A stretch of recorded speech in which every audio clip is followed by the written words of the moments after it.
In this video, I want to share 5 masculine secrets that make you insanely attractive to women and transform you into the type of guy that girls naturally chase.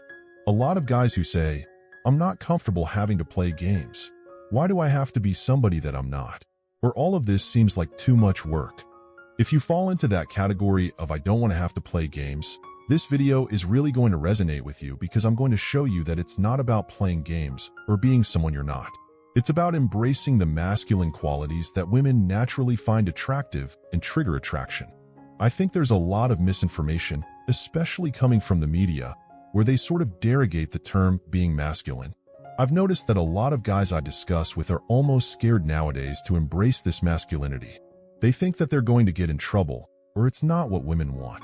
When in fact, as I'm going to prove to you in this video, being masculine is exactly what women want. It's all about how you project this masculinity and also what your definition of masculinity is. For a long time, I used to think of masculinity as the tough guy, the tough alpha male guy who was getting into fights and throwing his weight around like a Tony Soprano. But what I've come to understand over the past several years is that masculinity is not about any of that. It's about the 5 secrets that I'm going to share in this video. The first masculine secret is emotional autonomy, which refers to being self-governing or independent. A man who's going somewhere, a man on his mission. And what I've noticed is that a lot of my friends instinctively pick up on this idea that, yeah, I've got to have goals in life, and I've got to be focused on other areas of my life. But there's a type of autonomy that really is important when it comes to keeping a woman attracted to you and projecting that masculinity around her, and that is emotional autonomy. Emotional autonomy is, you want to think of it almost as emotional control. How well are you able to control your emotions when you're with a woman? And how much take control of your emotions? This is something that you'll notice where a guy might say, "I'm really focused. I have a lot of goals in my life and I'm really into my career." But then he meets a woman and things get a little rocky. He gets a little confused. He goes into emotional quicksand. And even though he says, "Hey, I'm totally autonomous and I've got things going on in my life," this woman not texting him back has taken emotional control. She disagrees with something he says and he gets noticeably upset. She's got emotional control over him. It could be something like a woman doing something and he feels jealousy, and that jealousy takes over and he can't control himself.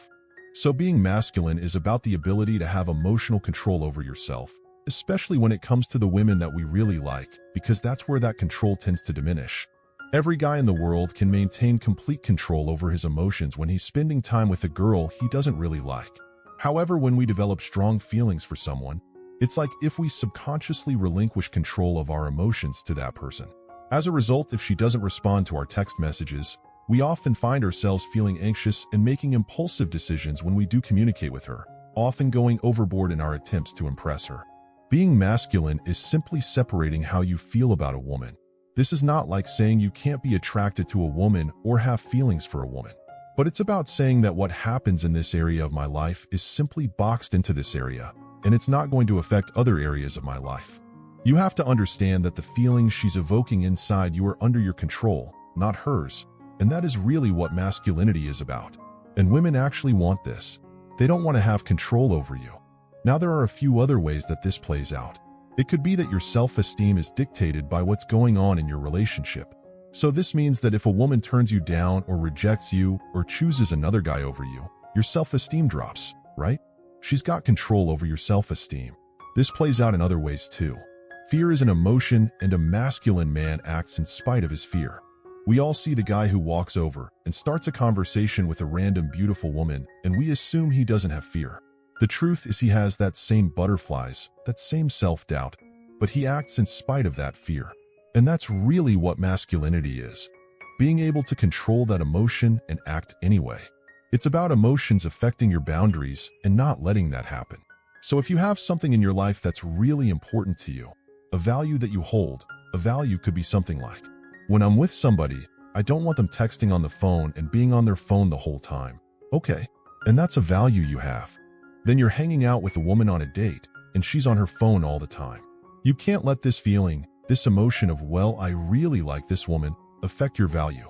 A masculine man is still going to be assertive and say, "Hey, let's hang out. Put your phone away and let's talk." Right? "Come on, we're on a date. Let's talk." Like, you don't have to be mean about it. You don't have to scold her, but you assert your boundary.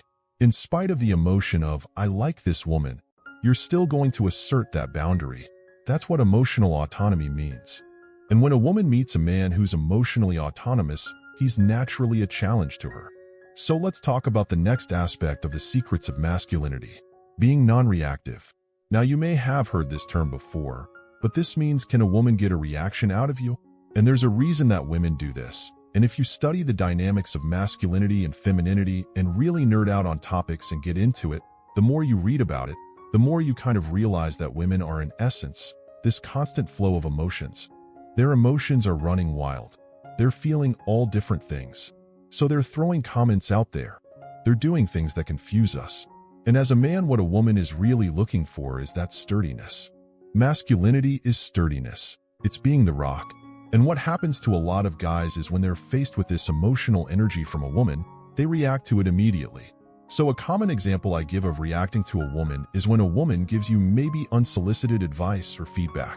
So maybe you're talking to a woman and you tell her that you're an accountant and she goes, "Oh, every accountant I know is so boring." Well, you're gonna feel an emotion right in that moment. And if you react to that emotion, you're essentially feeding into that feminine energy. Instead, you should respond with masculine energy. So if a woman says accountants are so boring, be like, "Oh yeah, okay," and just smile at it. Just let it roll off you. That's what being non-reactive is. It's like she's not going to suck you into that emotional turbulence she's feeling, and she doesn't want to. It may appear like she wants to, but really she wants somebody who's going to be grounded her a little bit, get her stable. This happens even in relationships. It's something that took me a long time to figure out with various women that I'm dating and the woman I'm with now. A woman may say, "You don't do this," or "You don't do that," and our natural reaction is to go, "Yes, I do. I do this all the time." Or she might say, "You never tell me you love me. I tell you I love you all the time." You're crazy. What do you mean I don't tell you? That's reacting. Whereas being non-reactive is simply saying, "Come here, babe. You know I love you. Don't be silly." That's being sturdy. That's actually what she wants. She wants sturdiness. She doesn't want the guy who, when she goes, "You never help out. You never take the garbage out." "What do you mean I don't take the garbage out?" That's reacting. You need to go, "Babe, give me the garbage. I'm going to take it out right now." And just be sturdy. That's what's attractive to women. That's sturdiness. Whether it's a woman you're in a relationship with, or it's a woman that you're on a first date with, be a rock. Be sturdy. Don't let her see that you're able to swing emotionally one way or another. Even something like jealousy. We've seen guys who are like, what are you doing?" Like, that's reacting. This doesn't mean you can't assert a boundary. You can quite simply say, "Hey, listen, I think the way that you're acting is kind of, inappropriate. I'm just letting you know that I feel like it's a little inappropriate." But getting all upset and storming out, like, that's feeding into feminine energy, and that actually turns a woman off. She wants you to be that rock, that sturdiness that balances her emotional turbulence. Now, number 3 is desire plus respect. This is a very important masculine secret that a lot of guys don't quite comprehend.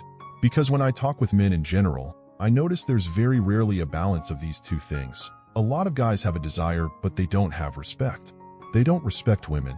On the other hand, there are a lot of guys that have respect, but they don't show their desire. I talk to a lot of guys who project a lot of respect for a woman. I was talking with a friend recently, and we were going over a situation with a woman that he's been dating, and he's like been dating her for a month now. I go, "Hey, are you guys sleeping together?" And he's like, "No, like she's not that type of girl." And I feel like it's kind of too soon. He respects her, but he's not projecting desire for her. And masculinity is desire and respect. I often say escalation is attractive. The man who goes after what he wants, who expresses his desire for a woman, that is naturally attractive to a woman. But you have to attach respect to it. This means that if you're saying to yourself, "Well, the date was going really well. I sensed a vibe," but if I ask her home at the end of the night and I say, "Hey, why don't you want to come back to my place?"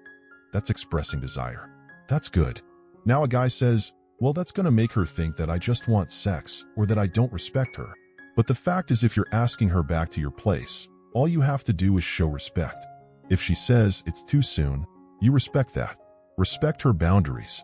Women like that because it allows them to feel comfortable around you.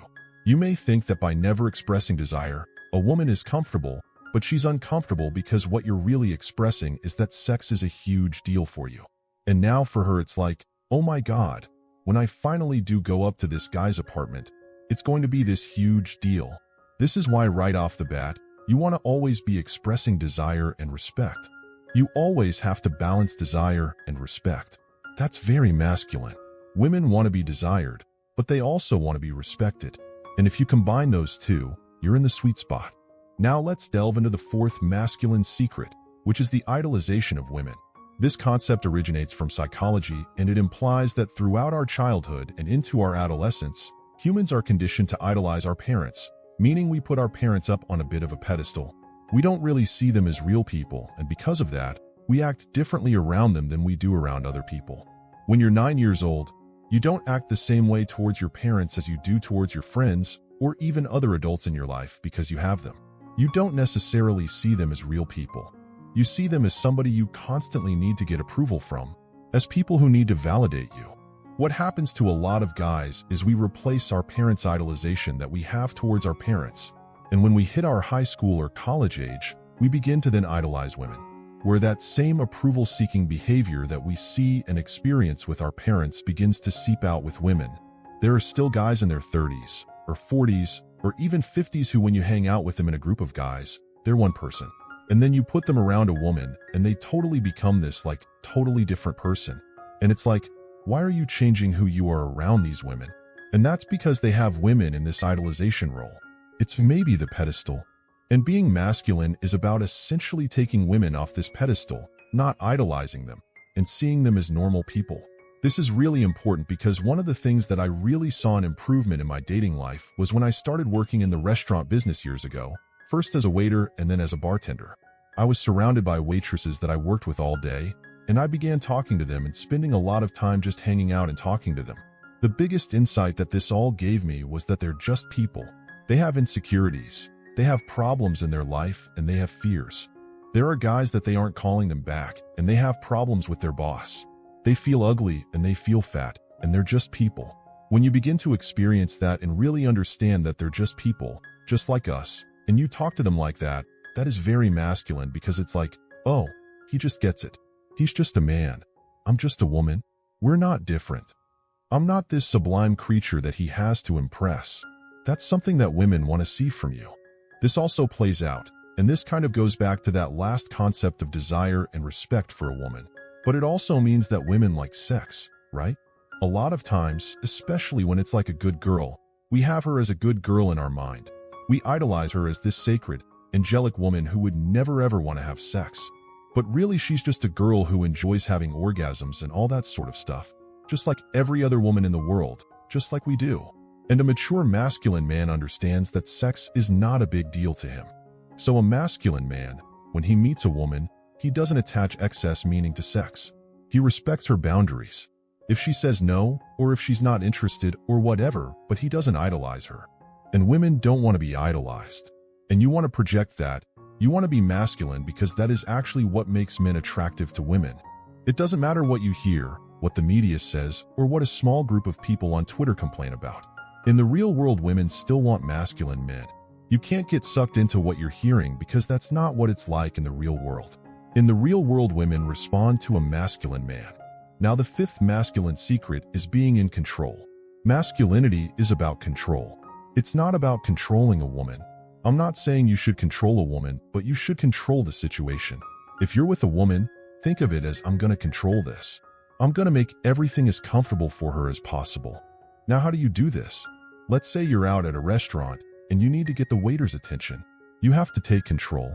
You have to be the one to say, even if it's her that needs her drink refilled and she's like, hey, I need a new drink. You go, hey, can you get her a new drink? That's control. That's taking control. Taking control is important. For instance, if you're out at a crowded place and you're unsure if she likes it, you can assert yourself by saying, this place kind of sucks. I know a better place. Let's go there. Instead of asking her opinion like a nice guy or someone lacking leadership might do by saying, do you like this?